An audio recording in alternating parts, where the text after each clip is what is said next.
पितामह चुप क्यों थे? ये सवाल आज भी पितामह से पूछा जाता। पितामह जब द्रौपदी की साड़ी खींच रही थी आप चुप क्यों थे? क्यों नहीं दो थप्पड़ जमाया, तलवार निकाल के काट देते? एक दुशासन को काट देते तो 99 कटने से बच जाते।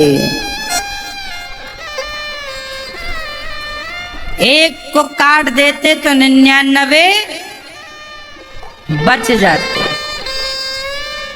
एक को नहीं काटा तो 99 और कट गए। इसलिए क्या पितामह का धर्म नहीं था कि दुशासन का हाथ पकड़ के 4 थप्पड़ जमाते गाल में? क्यों रे मूर्ख, भाभी के कपड़े उतारेगा? बोलो, क्या पितामह बलवान नहीं थे? अरे पितामह को इच्छा मृत्यु का वरदान था। पितामह सबसे दिग्गज बलवान थे। अपने गुरु परशुराम जी को युद्ध में संतुष्ट किया। क्या लगता चुड़ फूक मारते ना दुशासन उड़ जाता? पितामह के सामने क्या बल था दुशासन का? बोला नहीं पितामह ने। महाभारत हुआ, जहां बोलने की जरूरत है ना बोला करो, और जहां चुप रहने की जरूरत है वहां चुप रहा करो। गलती करी तो बाणों की सैया मिल गई। हाँ, तुम भले पितामह हो पर कर्म दंड भोगना पड़ेगा। चलो बाणों की सैया लो, ये दंड था। चुप रहने का तमाशा है और चुप रह लो।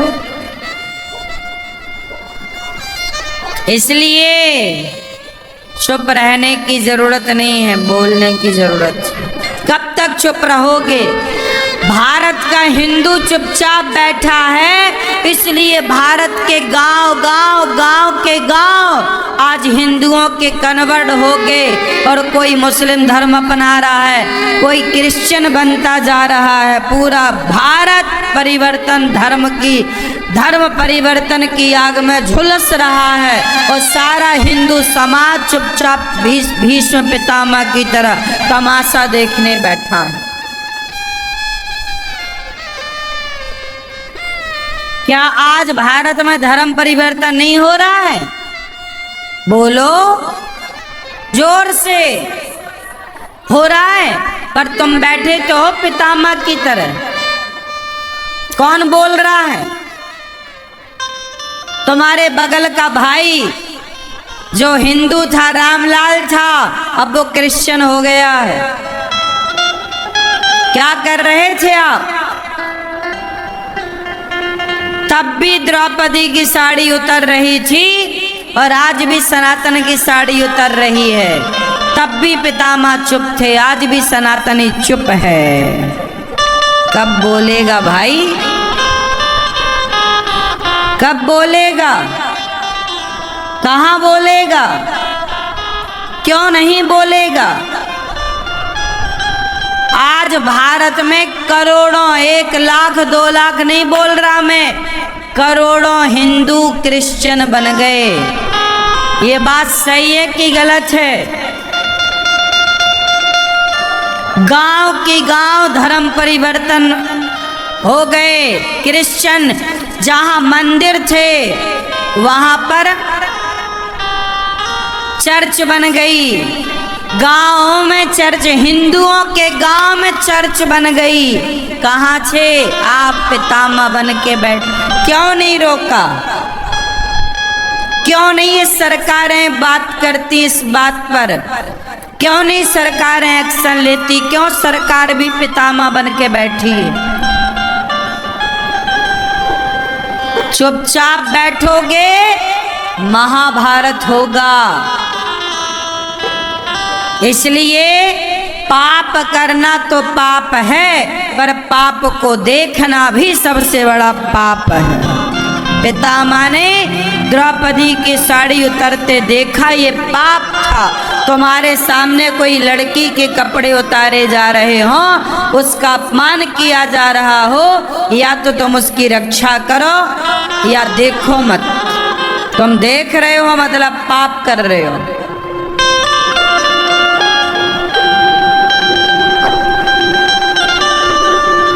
पितामह की तरह आज समाज है, तब भी पितामह चुप थे, आज का भी पितामह चुप है।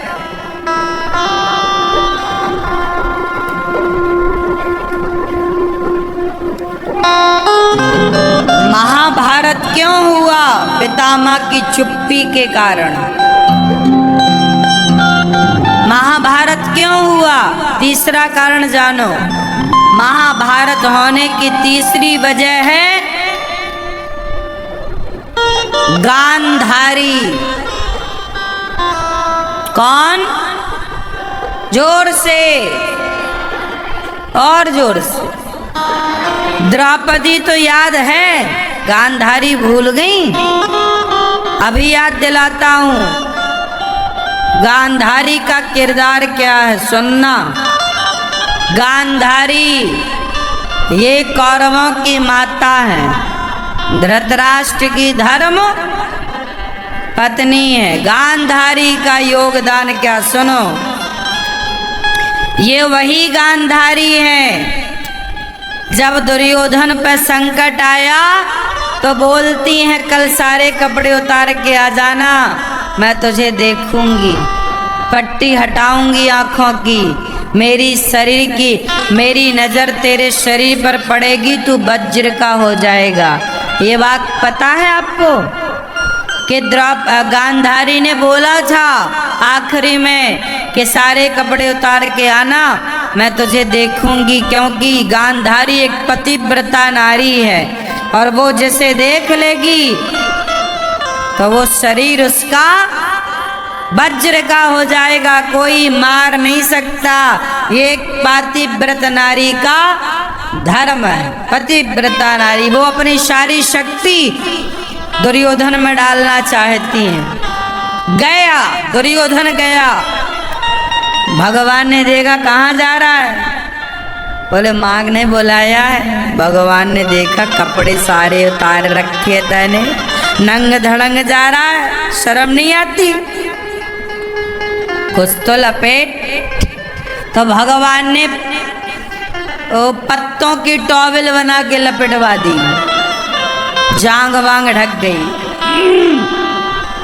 गया, गांधारी ने कहा कुछ कपड़े तो नहीं है, बोला कपड़ा नहीं है। खोला तो पूरा शरीर दुर्योधन का वज्र का हो गया, पर जांघों पर नजर नहीं पड़ी चूंकि पत्ते से ढक रखा था।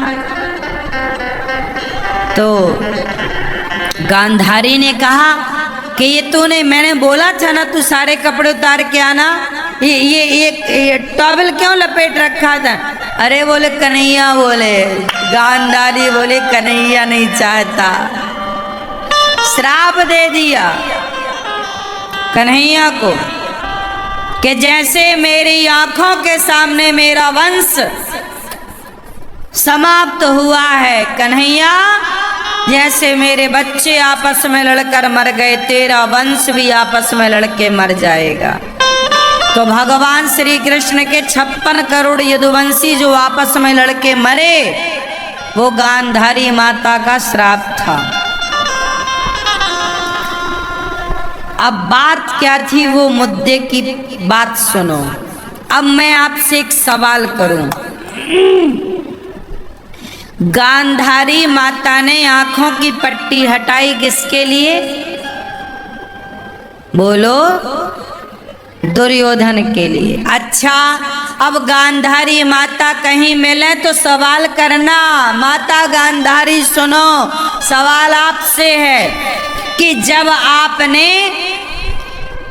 दुर्योधन पर संकट आया तो आंखों की पट्टी उतारी, जब द्रौपदी पर संकट आया था तब आपने आंखों की पट्टी क्यों नहीं उतारी थी? तब आंखों की पट्टी उतार कर दौड़ करके तुमने द्रौपदी की लाज बचाई होती, एक नारी होकर नारी की आबरू बचाई होती, तो आज तुम्हारे आंखों के सामने तुम्हारा वंश का नाश ना होता। कहाँ थी गांधारी जब द्रौपदी की लाज लुट रही थी? क्यों नहीं डांटा? और क्या गांधारी को पता नहीं था कि दुर्योधन ने द्रौपदी के कपड़े उतरवाए? उस नालायक को ये अमर बनाना चाहती हैं अपने तपोबल से।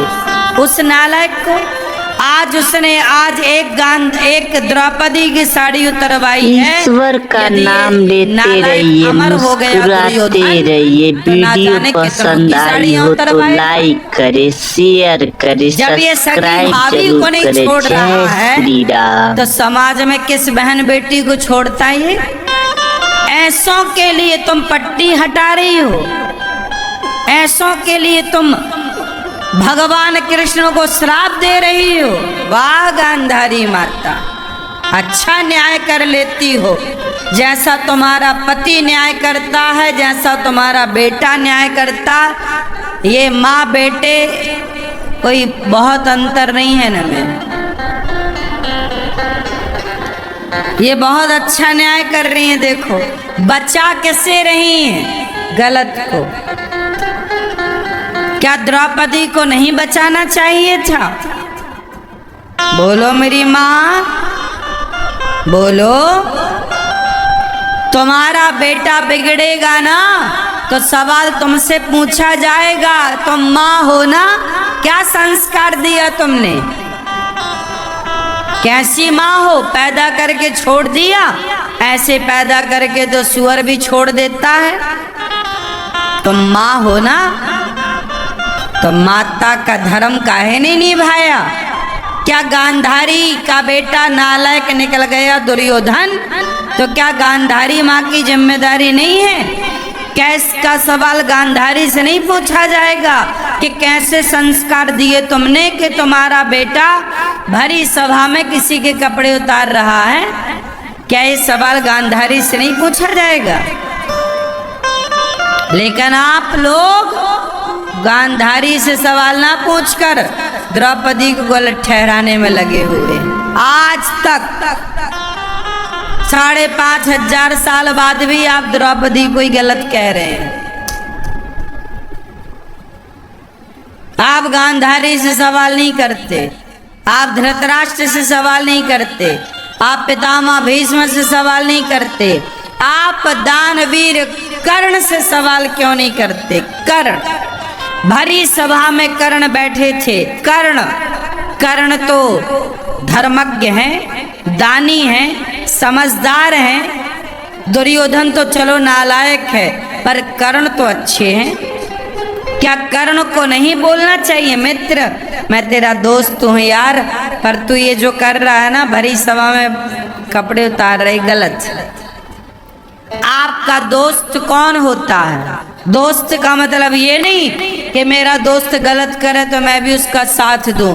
अरे दोस्त का मतलब ये है कि यदि मैं गलत करूं तो मेरा दोस्त मुझे रोके, भाई ये गलत है। क्यों? दोस्त का मतलब क्या है? कि गलत में साथ दे वो दोस्त, या गलत करने से रोके वो दोस्त? बोलो। साथ दे, रोके। भाई तुम्हारा दोस्त किसी महिला के कपड़े उतार रहा है तो तुम भी उतारने लगोगे क्या? अरे रोक भाई, ये गलत है यार, तू मेरा दोस्त है, मैं तेरा भला चाहता हूं, ये गलत है, तू गलत कर, रोक। यदि तुम्हारा दोस्त गलत है तो उसके गाल में 2 थप्पड़ जमाने का क्या दोस्त को अधिकार नहीं है? क्यों नहीं जमाया दुशासन के गालों में थप्पड़? दानवीर कर्ण तो बड़े थे ना, पांडवों से भी बड़े थे ना उम्र में, समझदार भी थे, योग्य भी थे, क्यों नहीं रोका? क्यों नहीं रोका दानवीर कर्ण ने? नहीं रोका,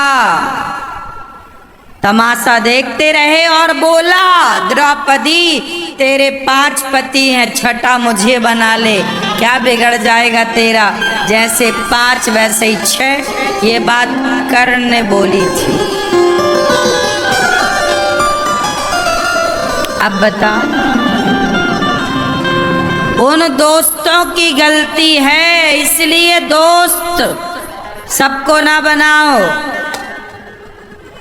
दोस्त ऐसा हो जो मेरी गलती पर मुझे मुख में डांट सके। यार गलत, ऐसा दोस्त ना हो कि मैं गलती करूं और वो मेरा साथ दे, यार मैं तू मेरा दोस्त मैं साथ दूंगा, नहीं, ऐसा दोस्त नहीं चाहिए मुझे जो मेरा गलत में मेरा साथ दे। ऐसा दोस्त बनाओ जो आपकी गलती करने में आपके सामने आकर खड़ा हो जाए, दोस्त ये काम गलत है, हाथ पकड़ ले आपको गलत काम करने से, रोके, ढाल बन के खड़ा हो जाए आपके सामने, मैं तुझे गलत नहीं करने दूंगा। तू दोस्ती करना चाहे कर, आज मेरी दुश्मनी कर ले तू, लेकिन मैं तुझे गलत नहीं करने दूंगा। ये दोस्त होता है।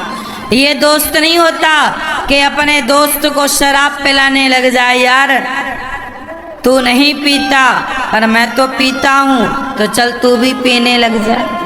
आजकल यही चल रहा है कि आप शराब नहीं पीते तो आपके दोस्त चाहते हैं कि आप भी पीने लग जाओ। ये दोस्त नहीं है, तुम्हारे दुश्मन है, जो खुद तो बिगड़े हैं, खुद तो गलत है, आपको भी गलत बनाना चाह रहे हैं। ये काय का दोस्त है, घटिया क्वालिटी का। ये दोस्त नहीं है, ऐसों के संग तो खड़े भी मत हो, दोस्ती तो छोड़ो।